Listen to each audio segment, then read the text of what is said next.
Hi everybody, my name is Hannah and this is Pepper and Pine, and I have another chalk drawing to share with you today. This is for the letter W for our Islamic Waldorf inspired main lesson block on the letters.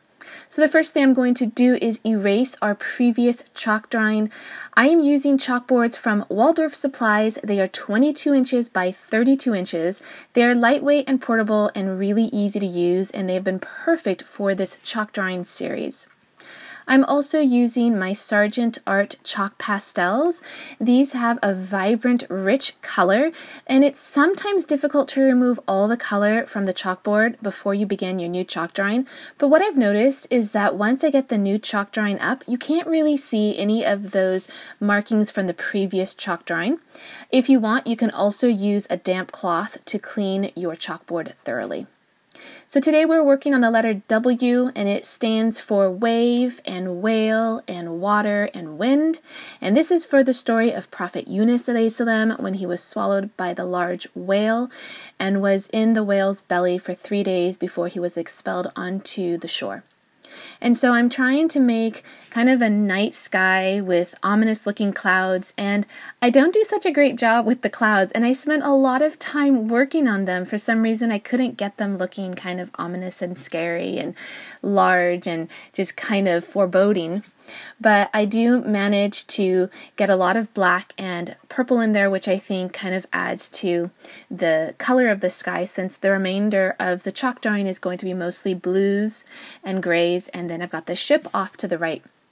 So this is the story where Prophet Yunus ﷺ is upset with his community, and he's been preaching to his community for many weeks, months, years. I'm not quite sure how long, but it's been so long that by the time he leaves his community, he is really frustrated with the people, and he leaves in anger and curses his people. He leaves the town and gets onto a boat and then just goes to wherever the boat's going to take him. And he has time to calm down while he's on this ship, but not before a huge storm kind of emerges. And while he's on the boat, there's a lot of superstition around why there's this huge storm that kind of came out of nowhere when the water was calm and the sky was clear. And so the people say that when there is a sudden storm at sea, it means that a slave has left his master. And so they decide to throw one person overboard as a way to calm the storm. And they draw lots, and Prophet Yunus ﷺ is chosen to be thrown overboard. So he's thrown overboard, but Allah saves him and protects him, and a large whale swallows him. He has those 3 days in the whale's belly to think about what he's done and asks for forgiveness, and Allah SWT saves him and has the whale expel him out onto the shore, where he's very ill, and it takes a few days for him to recover, but he realizes the error of his ways and he returns to his people. So at this point, I'm trying to draw the whale, and I am struggling a lot to draw a whale, which should be fairly simple, but it was hard to get the shape correct.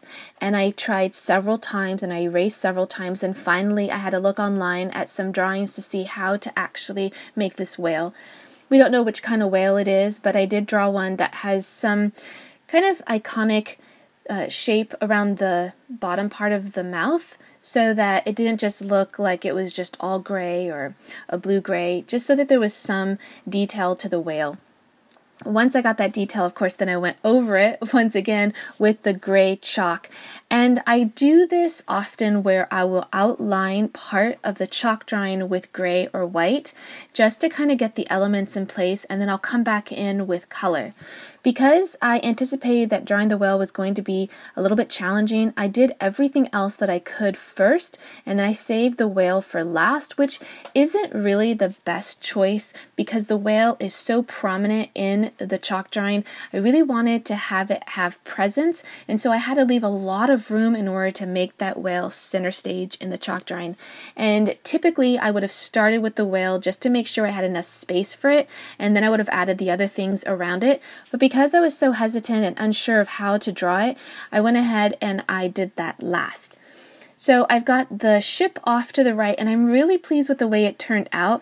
It really looks like it's tossing and turning in the water, and I'm going to come back in later on with some black and kind of outline everything, and that really allows all those elements to pop and come through. And I'm starting with the whale here, and you can really see that when you use the black, it starts to really show those things that you might miss because it is kind of blending with the background and the other elements in the chalk drawing. So I want this whale to look like it's kind of emerging from the water, and I'm trying to make the water kind of come around it in these big waves, and I'm trying to also be very conscious to add as many W's as I can throughout this chalk drawing, because it's really exciting for my daughter to find all the different letters that are kind of hidden within the chalk drawing. Sometimes they're extremely obvious, and other times they're a little bit more subtle. And in this way, I've got the W that's in the shape of the waves.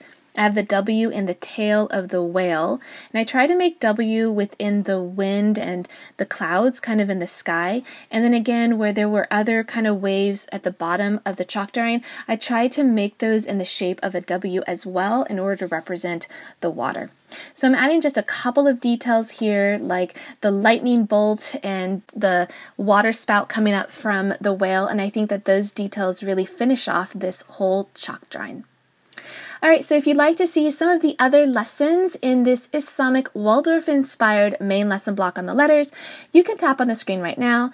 If you are interested in this curriculum that I have developed, you can find more information about it on my website at pepperandpine.com. If you want to see how our homeschool is progressing on a daily basis, you can find me on Instagram at pepperandpine.